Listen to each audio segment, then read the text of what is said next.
সবাই জুমার দিনে এই আয়াতটা পড়বেন, দেখবেন বিসমিল্লাহির রহমানির রহিম। ইন্নাল্লাহা ইয়া'মুরু বিল আদলি ওয়াল ইহসান।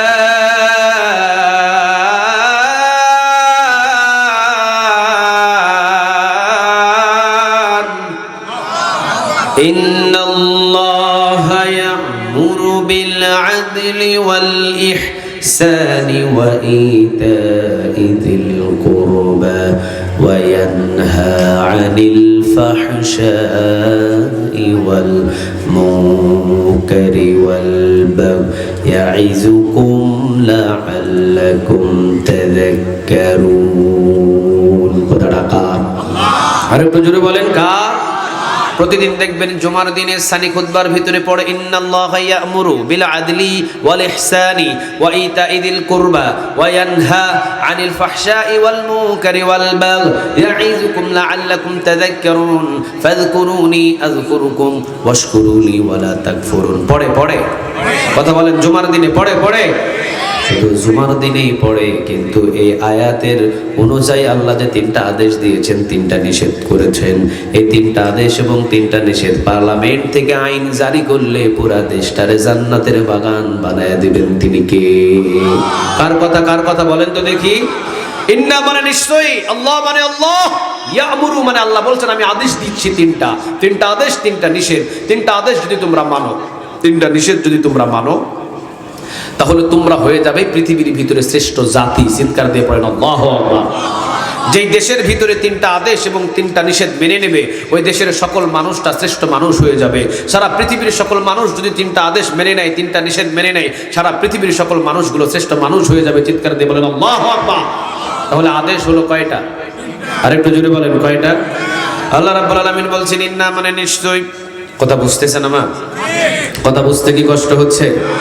ইন্না মানে নিশ্চয়ই, আল্লাহ মানে আল্লাহ, ইয়া'মুরু মানে আল্লাহ আদেশ দিচ্ছেন, বিল আদল ইনসাফ ওয়ালা হয়ে যাও। কথাটা কার? আর একটু জোরে বলেন কার? ক্ষমতার চেয়ারে বসেই কখনো তুমি জুলুমি করা শুরু করো না। ক্ষমতা পেলেই কখনো এক দলের উপরে জুলুমি করা শুরু করো না। নিজের দলের লোক যদি মানুষ হত্যা করে 7 খুন মাপ, আর অন্য লোক তাহাজ্জুদ নামাজ পড়লেও জোর করে নিয়ে এসে রিমান্ডে পিড়ায়, আল্লাহ বলছেন এইরকম জালিয়াতি কখনো জমিনে করো না। হুকুমটা কার? ক্ষমতার চেয়ারে বসো, কোনো অসুবিধা নাই, তবে ক্ষমতার চেয়ারে বসে ইনসাফওয়ালা হয়ে যাও, বিল আদল ইনসাফওয়ালা হয়ে যাও। আদেশটা পৃথিবীর কেউ দেয় না, আদেশটা দিয়েছেন তিনি কে? ওমর রাদিয়াল্লাহু তাআলা আনহু ক্ষমতা নিতে চান নাই, জোর করে ওমর রাদিয়াল্লাহু তাআলা আনহুকে ক্ষমতা দেওয়া হয়েছে। মসজিদে নববীতে ওমর রাদিয়াল্লাহু তাআলা আনহুকে যখন সবাই বললেন ওমর আজ থেকে আপনি আমাদের প্রেসিডেন্ট, ওমর আজ থেকে আপনি আমাদের প্রেসিডেন্ট, আজ থেকে আপনি দায়িত্ব পালন করবেন। ওমর রাদিয়াল্লাহু তাআলা আনহু তিনি ক্ষমতার চেয়ারে বসার পরে প্রথম যে ভাষণটা দিলেন, তিনি বললেন আমি যদি রাষ্ট্র পরিচালনা করতে গিয়ে ভুল করে ফেলি তাহলে আপনারা কি করবেন? ওমর রাদিয়াল্লাহু তাআলা আনহুকে একজন বললেন ওমর লোকমা দিয়ে দিব। কি দিয়ে দেব? কথা বলেন কি দিয়ে দেব? আপনারা বলেন নামাজের ভিতরে যদি আমাদের নামাজে ভুল করি, নামাজের ভিতরে যদি আমাদের নামাজের ভুল হয়ে যায়, পিছন থেকে লোকমা দেওয়ার নিয়ম আছে না নাই? আরো জোরে বলেন আছে না নাই?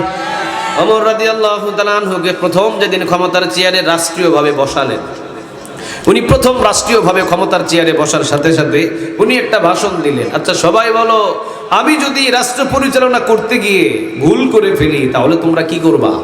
প্রথম ওনার ক্ষমতার চেয়ারে বসার সাথে সাথে ভাষণটা দিলেন। কথা বুঝতেছেন আমার?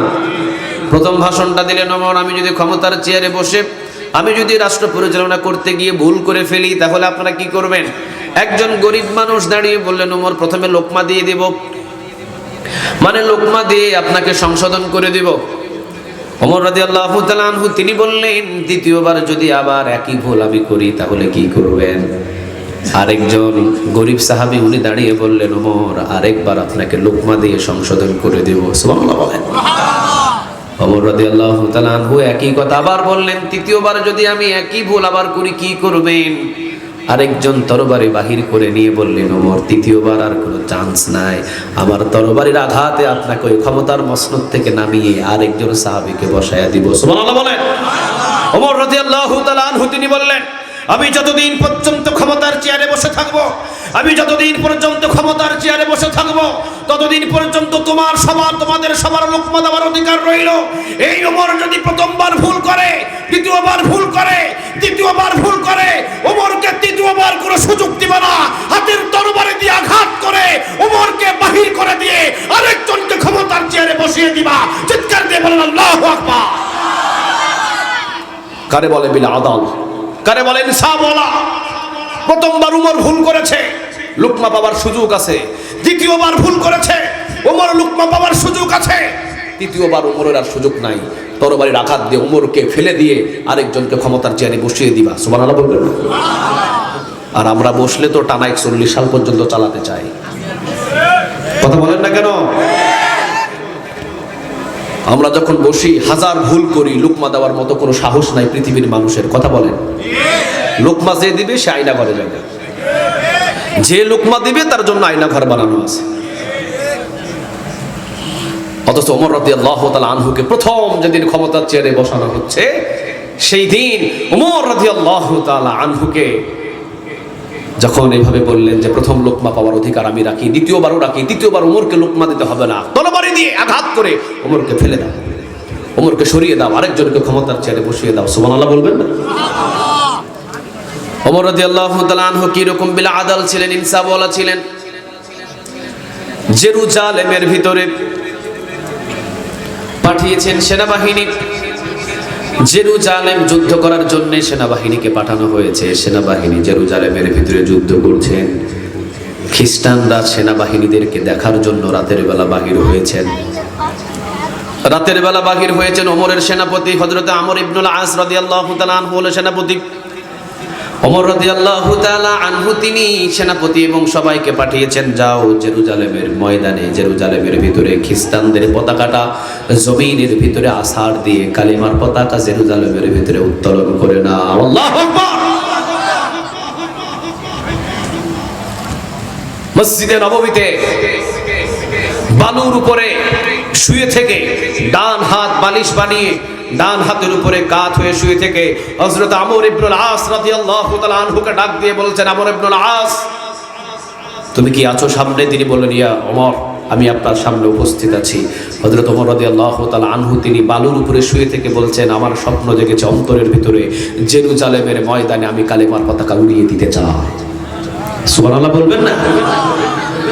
শুধুমাত্র জেরুজালেম নয়, শুধুমাত্র জেরুজালেম নয়, প্রায় ৫৬,০০০ বর্গ মাইল, ৫৬,০০০ বর্গ মাইল নয়, বাংলাদেশের মতো প্রায় ৩৩টা দেশের ওমর রাদিয়াল্লাহু তাআলা আনহু প্রেসিডেন্ট ছিলেন। চিৎকার দিয়ে বলেন আল্লাহু আকবার। প্রতিনিয়ত প্রতিদিন ওমর রাদিয়াল্লাহু তাআলা আনহু একটা রাষ্ট্রের ভিতরে কালেমার পতাকা উড়ানোর পরে আবার চিন্তা করতেন আরেক কোন রাষ্ট্রে কালেমার পতাকা উড়ানো যায়। সুবহানাল্লাহ বলবেন না?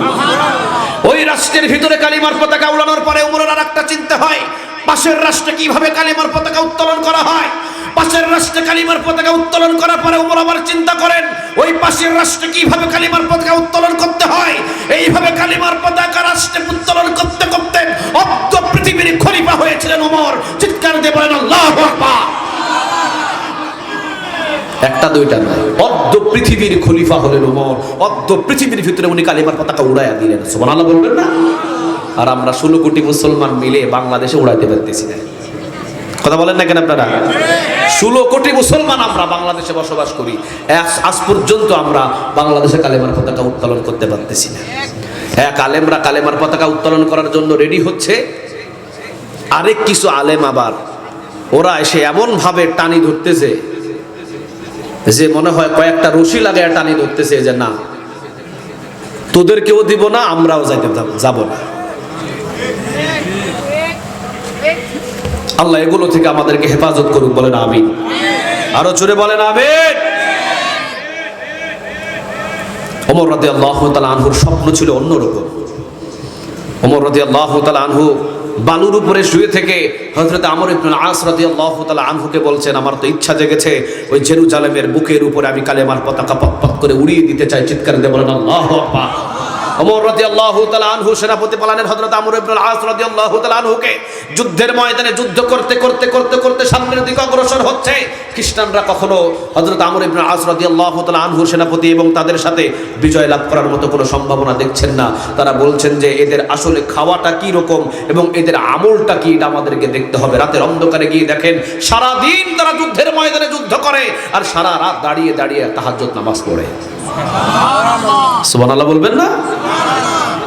খ্রিস্টানদের পাদ্রীরা বললেন, শুনে রেখো তোমরা সবাই,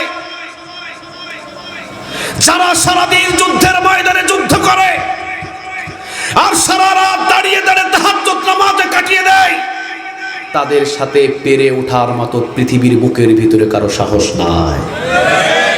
এখনো সময় আছে, ওমরকে ডাকো, তার কাছে মাথা নত করে মাপ চাও। সুবহানাল্লাহ বলেন। খ্রিস্টানদের বড় বড় পাদ্রীরা বললেন, আমর ইবনুল আস, যুদ্ধের ময়দানে দরকার নাই, ওমর রাদিয়াল্লাহু তাআলা আনহুকে আনো। ওমর রাদিয়াল্লাহু তাআলা আনহু যদি আসে জেরুজালেমে, তাহলে ওমর রাদিয়াল্লাহু তাআলা আনহুর কাছে আমরা জেরুজালেমের চাবি এবং দলিল টলিল সব বুঝাইয়া দিব। সুবহানাল্লাহ বলেন। যুদ্ধ করতে হবে না। হযরত আমর ইবনুল আস রাদিয়াল্লাহু তাআলা আনহু চিঠি লিখলেন, ওমরে, আপনি যদি জেরুজালেমের ভিতরে আসেন কোনো যুদ্ধ লাগবে না, যুদ্ধবিহীন জেরুজালেম আপনার হাতে উঠে যাবে এবং এই জেরুজালেমের বুকের উপরে কালেমার পতাকা উড়ে যাবে। লা ইলাহা ইল্লাল্লাহু মুহাম্মাদুর রাসূলুল্লাহ সাল্লাল্লাহু